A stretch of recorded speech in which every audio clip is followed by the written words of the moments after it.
გულიშვილების ოჯახში ერთ დღეს გლოვიზარმა ჩამოგრა. პატარა გაბრიელის მამა სამუდამოდ წაიყვანა ვერაგმა სიკვდილმა. აი ასეთი ბედნიერი იყო მამიკოსთან ერთად. გაბრიელის პატარა გული სევდით და დარდით არის დამძიმებული. როცა გავიგე მამაჩემი გარდაიცვალა, ძალიან ნერვიულობდი.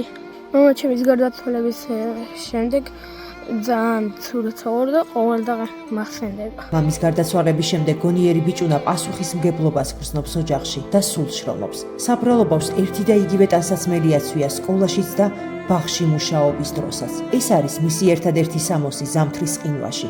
დაუბრუნებული ბიჭის ოცნებაა, რომ თბილი ქურთუკი, შავი შარვარი და ტყავის ბათინკები ჰქონდეს. ეს არის უკანასკნელი შეშა გულიშვილების ოჯახში.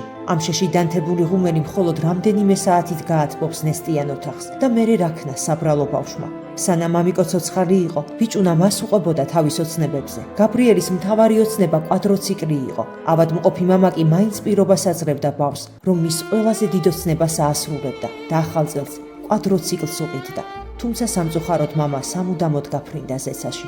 ახლა კი ბავშვი ასე მარტოსის ამ დამტვრეულ სკამზე, არც აჩუქრებს ერის და მით უფრო არც კვადროციკლს. საბრალო ბიჭუნა ფიქრობს, რომ კვადროციკლზე ოცნება მამიკოსთან ერთად დასამარდა.